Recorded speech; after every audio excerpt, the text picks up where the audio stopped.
आप सभी को जय श्री कृष्णा, राधे राधे। तो आज फिर सुनाते हैं लड्डू गोपाल की एक ज्ञानवर्धक सत्यलीला कथा, जिसको सुनकर आपको बहुत कुछ सीख मिलेगी। और आप भी अगर ये गलती कर रहे हैं, अभी तक किए हैं, तो ये गलती दोबारा मत करिएगा, क्योंकि 90% लोग ऐसे हैं जिनको कि ये गलती नहीं पता होती कि हम कितनी बड़ी गलती कर रहे हैं, और वो लगातार गलतियां करते रहते हैं। इससे क्या होता है कि जो हमारे कन्हैया हैं, जो हमारे लड्डू गोपाल हैं, लोग रखे तो हर घर में कन्हैया जी हैं और हर घर में उनकी सेवा हो रही है, लेकिन मुझे लगता है कि 80% लोग ऐसे होंगे जिनकी कि कन्हैया कोई अनुभूति नहीं कराते हैं, कोई अनुभव को कुछ भी उनकी लीलाएं नहीं होती हैं।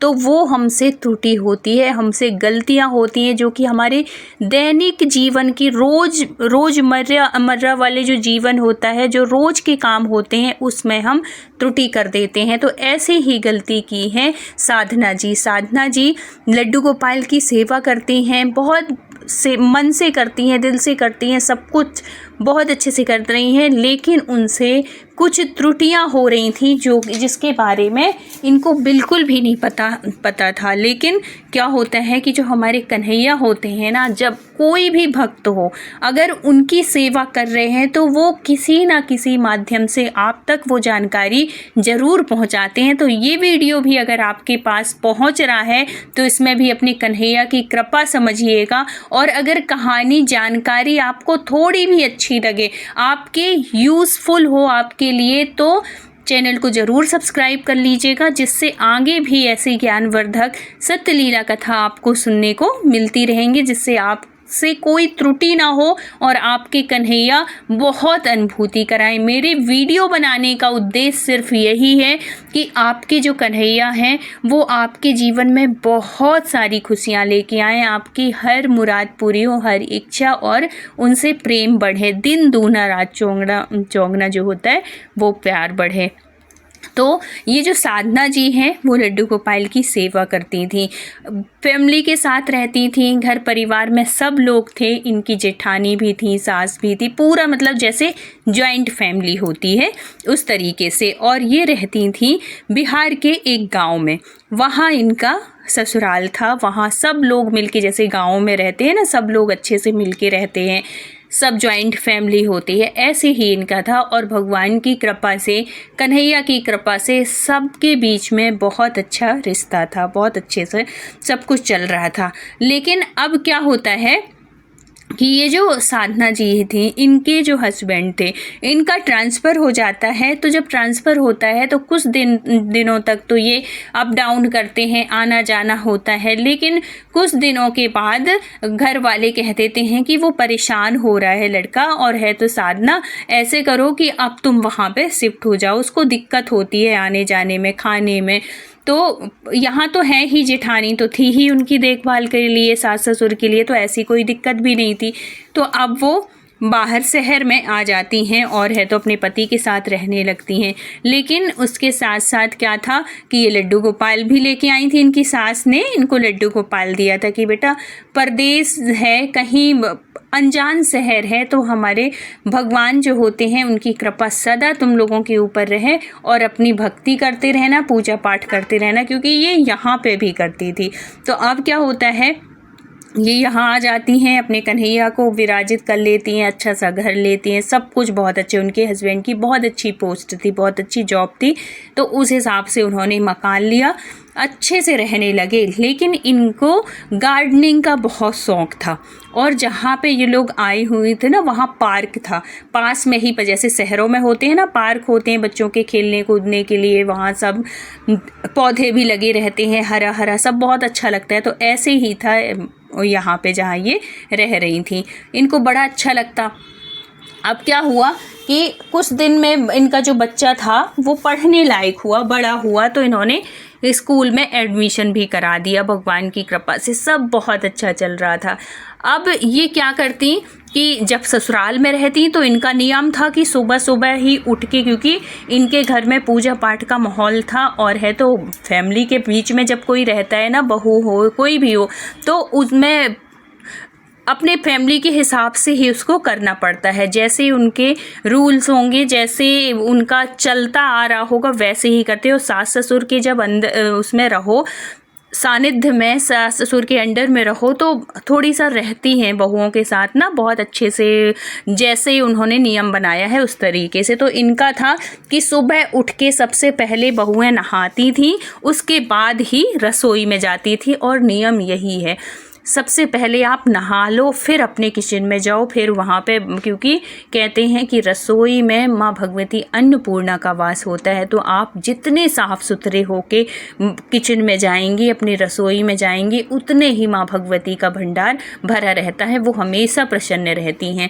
और अगर आप लड्डू गोपाल की सेवा कर रहे हो तो ये नियम तो आपको अपनाना चाहिए। कोशिश करिएगा कि सुबह सुबह जल्दी से नहा के और फिर ही आप भोजन बनाया करिए। तो वहाँ तो उनका चल रहा था, क्योंकि सबके साथ में रहती थी और नियम भी था सास का कि सब बहुएं जो हैं वो नहा के ही किचन में आएंगी, तो वो लोग फॉलो भी करती थी, मानती भी थी, और ऐसे चल रहा था। लेकिन जब यहाँ आ गई तो यहाँ स्वतंत्र हो गई। स्वतंत्र का मतलब कि कोई कहने वाला नहीं है कि जल्दी उठो, कि नहा के ही किचन में जाओ। अब ये क्या करती कि सुबह बच्चा जैसे 7 बजे स्कूल जाता, तो ये देर से उठती, जल्दी जल्दी अपने बच्चे का टिफ़िन बनाती, फिर बाद में इसके हस्बैंड भी 8 बजे जाते, तो 7 बजे बच्चा जाता, 8 बजे हस्बैंड जाते, तो इनको लगता कि साथ में मैं पहले इनको भी बना दूं और उसके बाद फिर मैं नहाऊंगी धोऊंगी, और फिर ऐसे ही ये करने लगी। और जो घर में अपने गमले लगाई थी, गमले, इनको गार्डनिंग का बहुत शौक़ था,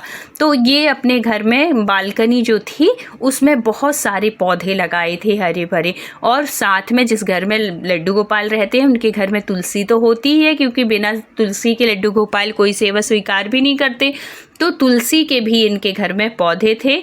और है तो इसके साथ साथ इन्होंने बिल्व पत्र का भी पौधा लगाया हुआ था अपनी बालकनी में, मतलब अपने घर में, तो बिल्व पत्र भी था। तो ये क्या करती कि बढ़िया सुबह सुबह सब अपने पूरा काम निपटा लेती, अपने हस्बैंड को भेज देती, अपने बच्चे को भेज देती, और फिर बाद में जैसे कि अधिकतर औरतें करती हैं, 90% लोग ऐसे ही करते हैं कि सब काम निपटा के अपना गार्डनिंग का थोड़ी सा करके, पौधों में जल दे के, और फिर बाद में आराम से गई, नहाई धोई, और फिर बाद में पूजा पाठ की। तो इनका भी यही रूटीन था। रोज़ हस्बैंड चले जाते, बच्चा चला जाता, फिर पौधों में पानी, क्योंकि बहुत सारे गमले थे, रोज़ पानी की ज़रूरत होती, और जब तक नहा के आती तब तक थोड़ी सी मतलब दिन चढ़ जाता, धूप सी भी निकल आती, तो फिर इनको लगता सुबह सुबह पानी, और सुबह सुबह गमलों में पानी देना बहुत अच्छा लगता है, मन में बड़ी शांति आती है ना। जब हम पौधों में पानी देते हैं तो खिल जाते हैं एकदम से बिल्कुल पत्ते। तो ऐसे ही ये भी करती थी साधना जी भी, सुबह सुबह पौधों को अच्छे से पानी देती थी, तुलसी तोड़ के रखती थी, बेलपत्र, फूल, जो भी उनके बगिया में, जो भी गार्डन में उन्होंने फूल लगाए हुए थे, तो सब कुछ भगवान के लिए तैयारी करके रख लेती। तुलसी दल ले लेती, बेलपत्र ले लेती, फूल ले लेती, और फिर अपने भगवान के पास आके रख देती मंदिर में कि जब तक नहा के आऊँगी तो ये सब कुछ मुझे मिल जाएगा। अब ये सब कुछ करके ये आती और पूजा करने लगती। ये कब से चल रहा था? जब से ये यहाँ आई थी। तो पहले क्या था कि पहले ये सेवा करती, नहा धो के सेवा करती, सब कुछ नहा धो के वो करती, तो इनको बहुत अनुभूति होती थी, बहुत कृपा थी इनके ऊपर, कन्हैया की बहुत विशेष कृपा थी। और अच्छी बात ये थी कि इनके ससुराल में सभी लोग लड्डू गोपाल की सेवा करते थे, चाहे वो सास हो, ससुर हो, हस्बैंड हो, जेठानी हो, यहाँ तक कि जेठानी के बच्चे तक सेवा करते थे। ये छोटा सा इसका बेटा था, ये भी भगवान के लड्डू गोपाल को बहुत मानता था, तो बहुत सेवा होती थी। लेकिन देखो, सेवा में अंतर होता है। अगर हम कोई भी चीज़ सही तरीके से करेंगे ना तो उसका हमें फल मिलता है, सही फल मिलता है, और अगर सही तरीके से नहीं करेंगे तो उसका हमें उतना फल नहीं मिलता जितना मिलना चाहिए। तो अब इनसे ये त्रुटि हो रही थी। अब क्या होता है कि जब ये कुछ दिन हो जाते हैं और इनको कुछ भी ना तो लीला समझ में आती है और ना कुछ होता है, तो ये इनको लगता है कि ऐसा क्यों हो रहा है, मैं तो पूरा सब कुछ कर रही हूँ, कन्हैया को जैसे सेवा करती थी वहाँ वैसे ही कर रही हूँ, लेकिन इनको कुछ भी वो नहीं हो रहा था कि मैं गलती कहाँ पे कर रही हूँ। देखो, हमारी जो तुलसी होती है ना, तुलसी का गमला हो, तुलसी माता जो है वो साक्षात भगवती का रूप है। और ऐसे ही जो बिल्व पत्र है वो भी, उसमें भी माँ भगवती लक्ष्मी जी का वास होता है। कनकधार, उसमें श्री सूक्तम में आपने पढ़ा होगा कि एक लाइन है मतलब बिल्व पत्र के बारे में कि मैं वृक्षों में बिल्व पत्र हूँ। तो इतना माँ भगवती को इतना प्यारा है। अगर उसके नीचे बैठ के हम श्री सूक्तम या कनकधारा स्तोत्र का पाठ करते हैं ना, माँ भगवती बहुत प्रसन्न होती हैं। या कि हवन में अगर उसकी चाहे लकड़ी हो, चाहे उसके पत्ते हो, या कि जो फल होता है ना बेल, उसका गूदा सुखा के और अगर आप उसका हवन करोगे ना, उसमें भी माँ भगवती बहुत प्रसन्न होती हैं। तो इनसे कहाँ पे त्रुटि हो रही थी, तो इनको कुछ भी नहीं पता हो रहा था। एक दिन ये बहुत दिन तक ऐसे ही चलता रहा। तो एक दिन जब बहुत वो हो जाती हैं कि जब ऐसे ही होता है भक्तों के साथ, जब बहुत टाइम हो जाता है ना, और जैसे हमारे कन्हैया लीला कराते रहते हैं और वो लीला जब उनकी समझ में नहीं आती, वो भाव समझ में नहीं आता, तो जो भक्त है वो बड़ा दुखी हो जाता है, परेशान हो जाता है। तो ये बहुत दुखी होने लगी, बात करती हैं अपने कन्हैया से कि कन्हैया अगर मेरे से कहीं त्रुटि हो रही है लाल, तो कुछ ऐसा संकेत कर, मुझे कुछ बता, मुझे, मैं कुछ भी नहीं समझ पा रही हूँ कि कहाँ मेरे से गलती हो रही है। मैं तुम्हारा भोग लगा रही हूँ, मैं आरती कर रही हूँ, मैं दोनों तीनों टाइम मैं सेवा कर रही हूँ तुम्हारी, फिर मेरे से गलती कहाँ हो रही है जो कि आप मुझे बिल्कुल अनुभूति देना बंद कर दिए हो। बिल्कुल कुछ भी आभास ही नहीं हो रहा है कि आप बिल्कुल मूर्ति जैसे लग रहे हो। ना तो चेहरे में कोई चमक है, ना चेहरे में मुस्कुराहट है, ना कोई अनुभूति है। तो मुझे गलती हो गई क्या मेरे से, कुछ ऐसे बताओ कन्हैया। ऐसे कह के उस दिन वो बहुत रोती हैं, बहुत दुखी हो जाती हैं। फिर ऐसे उनको याद आती है कि मम्मी से पूछती हूँ, मम्मी ज़रूर कुछ ना कुछ, मम्मी मतलब सास से पूछती हैं, वो कुछ ना कुछ ज़रूर इसके बारे में बताएंगे कहाँ मेरे से गलती हो रही है। क्योंकि वो भी लड्डू गोपाल की सेवा करती थी, लड्डू गोपाल की भक्त थी। तो उस दिन वो अपनी सास को फ़ोन लगाती है और कहती है कि माँ जी, आपको पता है ना, मैं आपको हमेशा बताती थी जब कोई भी लीला कन्हैया की होती थी, स्वप्न में दर्शन देते थे, मैं कितना बोलती थी, बल्कि आप मेरे से कहती थी कि अपने ये जो लीलाएँ होती हैं स्वप्न में, जो कन्हैया के दर्शन होते हैं, उसको सबको मत बताया करो। ऐसे में वो लीला कराना बंद कर देते हैं। तो ऐसे ही हो रहा है माँ जी, मुझ कुछ भी समझ में नहीं आ रहा है। इतने दिन हो गए मुझे यहाँ, इतने महीने हो गए, लेकिन जब से मैं वहाँ से आई हूँ ना तो मुझे कोई स्वप्न में दर्शन हो रहे हैं, ना उनकी लीलाएं समझ में आ रही हैं, और ना ही ऐसा लग रहा है कि कन्हैया है मंदिर में, बिल्कुल मूर्ति जैसे बैठे हैं, कोई हाव भाव समझ में नहीं आ रहा है। पता नहीं मेरे से क्या ऐसी त्रुटि हो रही है, मैं तो वैसे ही सेवा कर रही हूँ सब कुछ। तो वो ऐसी बातों में वो बताती हैं कि देखो यहाँ पे कोई वो नहीं है, और सुबह सुबह इनको जाना होता है और बेटा भी जाता है। तो मैं क्या करती हूँ कि पहले दोनों को भेज के नहा धो के और सब कुछ वो करके पौधों में पानी आनी देती हूँ। और मम्मी, मैंने यहाँ पे भी बहुत सारे गमले रख लिए हैं तुलसी के भी, जैसे अपने वहाँ पे था ना वैसे ही मैंने यहाँ पे भी लगा लिया। अपने यहाँ बेल पत्र, कितना बड़ा बेल का पेड़ हो गया है, लेकिन यहाँ ज़मीन से तो है नहीं, बालकनी है, तो मैं पौधे में, उसमें गमले में मैं बिल्व पत्र लगा लिया है। तो सास बहुत खुश हो जाती हैं, बोले ठीक है बेटा, अच्छा की। तो वो बोली कि तो मैं सब कुछ करती हूँ, नहाने से पहले मैं सब कुछ तोड़ के व्यवस्था करके रख लेती हूँ और नहा के आती हूँ और भगवान की ऐसे वो करती हूँ। तो सबसे पहले उनकी सास डांटती है कि बेटा देख, तू यहाँ तक थी, यहाँ पे थी तो तू नहा के, दोनों बहुएं नहा के करती थी ना, तुम लोग सेवा करती थी, भगवान का वो करती थी, सब कुछ फूल माला सब कुछ वो करती थी। लेकिन वहाँ जाने के बाद ये क्या हो गया, जो हमारा नियम होता है ना, उस नियम को हमें मानना चाहिए। हम कहीं भी रहें दुनिया में, ऐसे नहीं कि हम ससुराल में हैं तो नियम मानेंगे। और बहुत सी औरतें, बहुत सी लड़कियां क्या करती हैं कि ससुराल में तो हम पूरे नियम मानेंगे, सुबह उठेंगे, सब कुछ नियम नहा के ही हम भोजन करेंगे, नहा के ही हम सब कुछ करेंगे। लेकिन मायके जाने के बाद सब ये चीज़ रखी, ससुराल में छोड़ के चली जाती है। मायके में बिना नहाए खाना भी खा लेना है, बिना नहाए चाय भी पी लेना है, बिना नहाए सब कुछ कर लेना है, तो ऐसे नहीं होता। जो आप नियम कर रहे हो उस नियम को हमेशा फॉलो करना चाहिए। तो उसके लिए ये सास मना करती हैं, मतलब डांटती हैं, गुस्सा होती हैं कि ऐसे थोड़ी है कि अगर तुम वहाँ पे कोई है नहीं, हम लोग हैं नहीं, तो तुम इतनी आज़ादी से वो करोगी। जो नियम कर रही थी, जैसे सेवा कर रही थी वैसे ही करो। एक तो तुमसे ये त्रुटि हुई, और दूसरा जो तुम कह रही हो कि मैं सुबह पानी दे, इनके जाने के बाद गमले में सब में पानी देती हूँ पौधों में, और फिर बाद में मैं तुलसी पत्ते, बेल के जो पत्ते होते हैं, बेल पत्ती, वो तोड़ लेती हूँ, फूल तोड़ लेती हूँ और भगवान के पास रख देती हूँ, फिर नहाने जाती हूँ। तो तुमको पता है ये बात कि जो तुलसी है, क्या उनको तुम साधारण पौधा समझ रही हो, या जो बिल्व पत्र है तुम उसको साधारण पौधा समझ रही हो? तुमको ज्ञान नहीं है इस चीज़ का। पहले तो सास बहुत डांटती है, जैसे अधिकार होना चाहिए, और ये हर सास या कि हर बड़े का ये अधिकार होता है कि अगर उनके छोटे कोई गलती कर रहे हैं तो उसको अधिकार पूर्वक, चाहे आप डांट के, चाहे कैसे भी करके, आप उनको बताओ। और ये छोटों का भी फर्ज है कि अगर बड़े हमसे कुछ बता रहे हैं, कुछ कह रहे हैं, चाहे वो गुस्सा में कह रहे हो, कैसे भी कह रहे हो, तो हमें उनकी बात को मानना चाहिए। ये नहीं कि अगर वो डांट रही हैं आप तुरंत फ़ोन काट दिए, बिल्कुल नहीं।